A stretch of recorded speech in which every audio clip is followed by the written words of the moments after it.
This is a disclaimer about the following video. If you expect NAMM coverage, like other channels, don't watch this.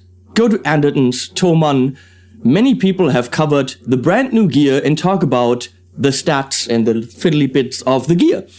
I, however, hang out with my friends and buddies from the brands, and silliness ensues, and also some attempts at lame jokes, which usually fail. There's also some gear, but that's not the focus. So, watch at your own discretion.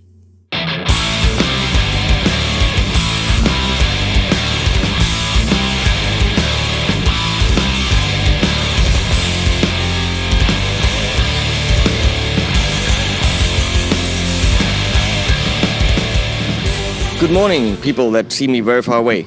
I'm at the Orange booth, and they're still cleaning up. Do your thing, just ignore me. That's fine. Do I have to say that I'm at the Orange booth? No, because, you know, wall of orange in a half circle. Still cleaning products. These people are working tirelessly to make the booth pretty, which it is. Look at all the freaking orange. Now, I'm gonna have a meeting with Charlie later, talk about, I don't know what we're talking about. We've already covered everything. Today, which is for you 2 weeks ago, my Brent Heinz review comes online, so you've probably seen it. If you haven't seen it, go and see it. Brent Heinz Terror is over there. Can't see it because I can't move the camera. And they actually have an anniversary coming up, so they brought a lot of old cool shit, products that, you know, were failures, but they're like, hey, we tried. So apparently there's like the first digital amp ever, and then there's an amp that was, you can't see that, it's behind me, I'm pointing at it, that has like jeans on it, and it's just amps that you can't carry, just crazy stuff. So I'm gonna say we're done for now, and that's fine. Don't worry, that's funny. I like that. Sorry. No, it's in the morning, you have to clean, that's what you have to do. You know, I get up very early, NAMM starts in 3 hours. But I'm already up, and I've had coffee. So in a bit, I'll meet with Charlie Cooper and we'll run around and, I don't know, talk about orange? We'll see, maybe. Maybe we talk about underwear, who knows? See you then. Charlie is leaving now. You don't know who Charlie is, but whatever. Hello, people on the YouTube. Charlie Cooper just threw me in this room with his dad and said, ask him questions. Hey, Cliff, I'm Henning. Nice to meet you. You guys know me. I'm unprepared. Right now, I feel extremely unprepared because I don't know what to ask you, but we're gonna figure this out. Okay. This is Cliff Cooper. Okay. And you Mr. Orange, right? Yeah, I'll tell you. I founded Orange in 1968, and their 50th anniversary. You should be asking me why I made amplifiers. No, actually, what I want to ask you is, why orange? That's my favourite colour. Oh man, that was a really short answer. Yeah. I was expecting a lot more depth there. You just like it. I like my favourite colour, and I like oranges as well, so... And it is, I have to say that in terms of marketing, which of course, you know, people weren't thinking about, beyond brilliant. Because you don't even have to say this is an orange amp. You don't have to read it. It's just, it's there.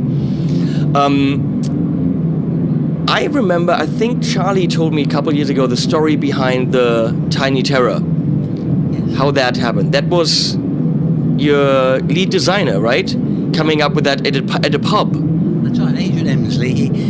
We tried to come up with an amplifier that would be more portable and that people could carry around with them, because amplifiers were quite heavy. And he came up with the Tiny Terror.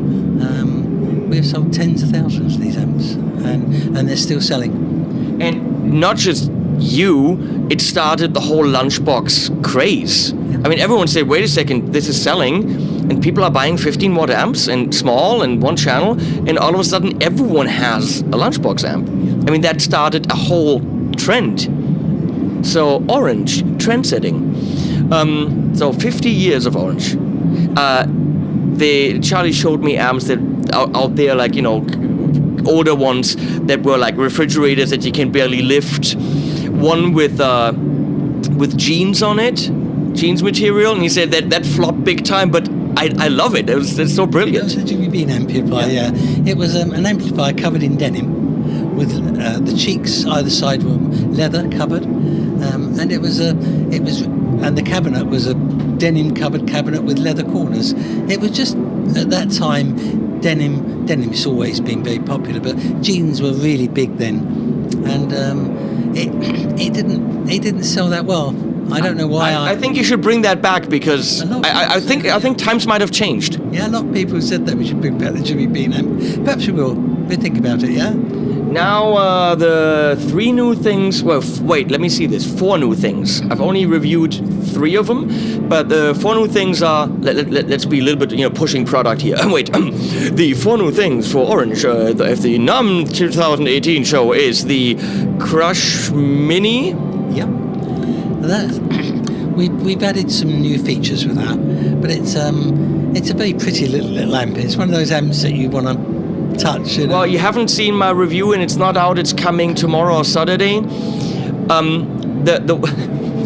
Please forgive me, but the key sentence in the review is, it sounds like ass until you plug it in.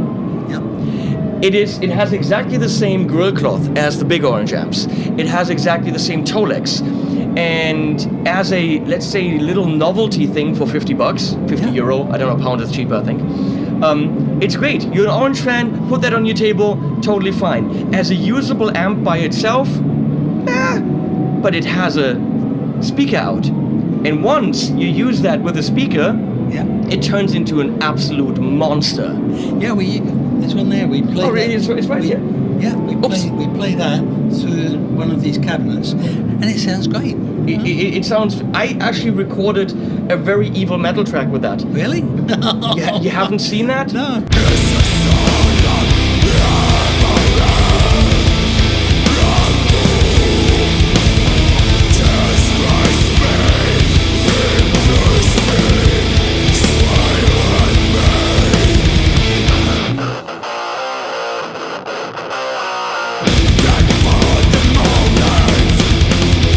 Well, tell Charlie to show you, because in the track, in the video, I'm miking it on the table, and I'm making very bad faces because the little speaker can't handle a lot. No. You can't physics. You can't expect it to be great, which is why you gave it a speaker out, and then you plug that into a real speaker and you mic it.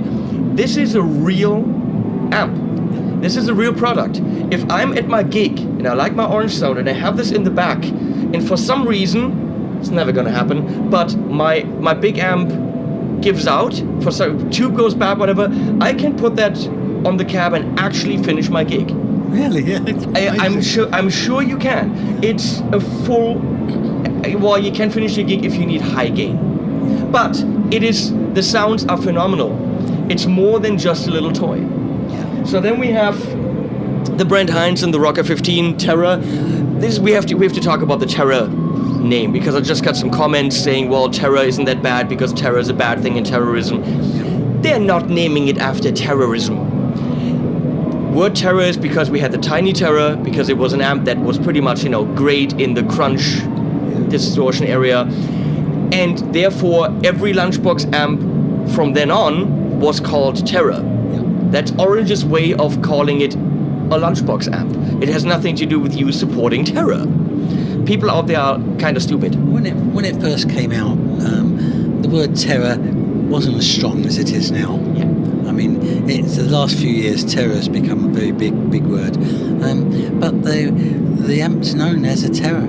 It's a tiny Terra. And if we changed it and called it something else, it would be difficult. But I'm sure people must know that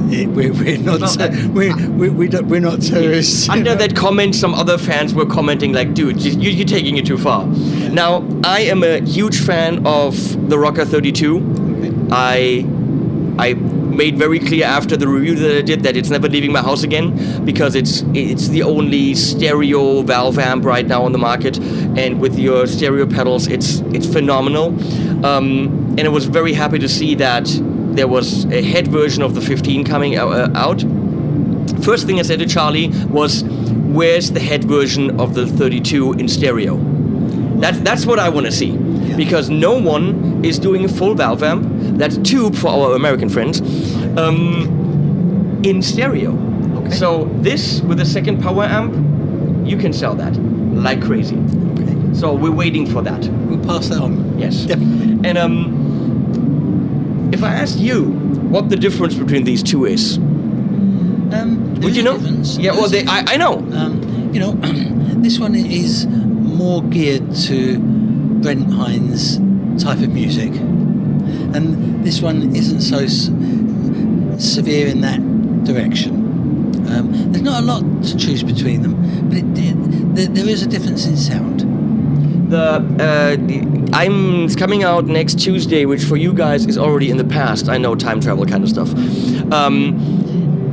The rocker is more versatile on the gain channel, whereas the gain channel actually kind of picks up where the clean channel leaves off, so you can get the gain channel, the drive channel almost clean, and a little bit more gain than the Brent Hines. And the drive channel on the Brent Hines is always distorted. So there's not that much variety in terms of drive, but the Brent Hines sounds more open. It's a little bit less compressed. The Rocker 15 is a little bit more saturated, a little bit more classic orange, whereas the Brent Hines is a little bit more dynamic and open. Other than that, clean channels are exactly identical, and it's a nice clean channel. It's a really lovely. What lingo am I here? That's lovely is not a rock and roll word. It's awesome. It has loops, effects loop, which is great. Not all orange amps have that. And it has foot switch input for the channel switch. But it doesn't come with a foot switch. I always bitch about that a little bit. You're not the first person to say that. And maybe that's something that you might want to think about in the future. I heard we had discussions of it, about a month ago.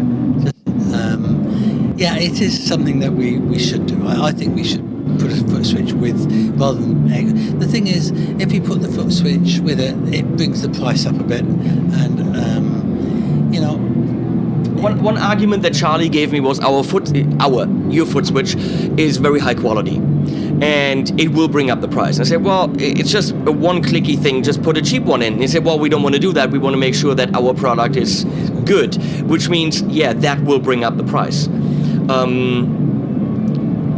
My only argument is I buy this, I order it, and I don't know, because I didn't read it correctly, that the foot switch is not included. And I'm a kid, I saved my money, I get this, and then I'm like, oh wait, there's no foot switch. Then I gotta go order again and wait a few days. And there's disappointment when it arrives. You don't want someone to be disappointed when they get the new orange amp. You want everything about that whole experience to be fantastic. That's my only argument. It's when we next have a sales meeting, I'll put that forward, because I hear you. Yeah. I really do. Thank you. What else? Oh, so these three are new, and then this cap is new. This 212, not vertical. Is it vertical? Yeah, vertical cap, and they're very lightweight as well. I got to check that out. Yeah, they really sound good too. And they're V30 loaded. Yes. Okay. Yeah. Well, one last question that has something to do with my medium and you guys.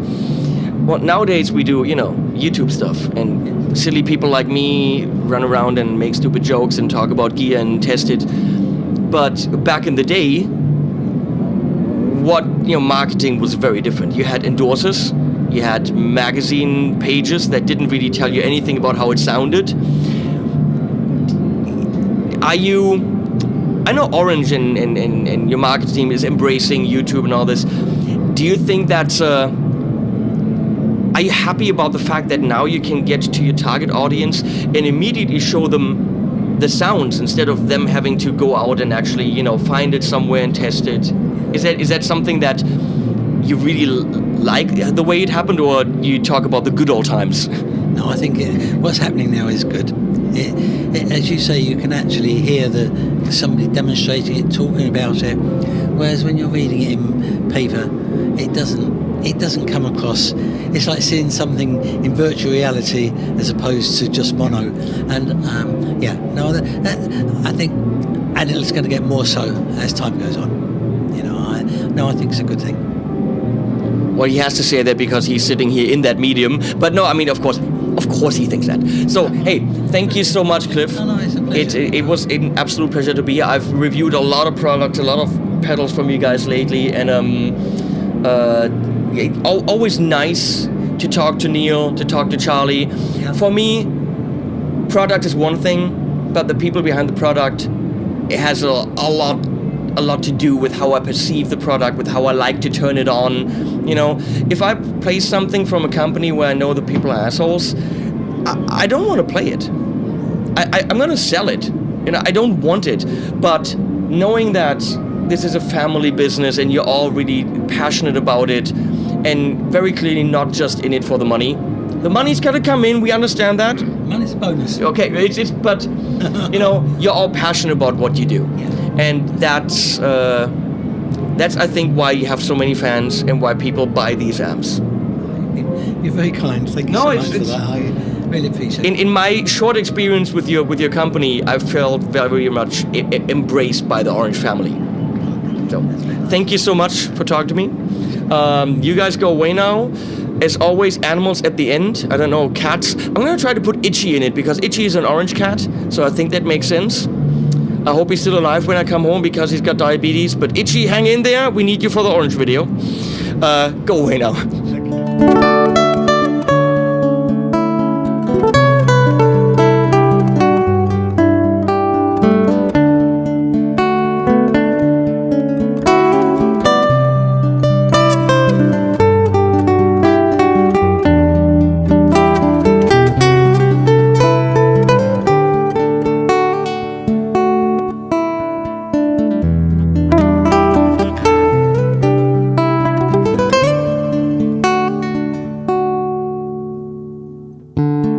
Last night I heard you. You're trapped in a hole with no doors or windows, searching your soul.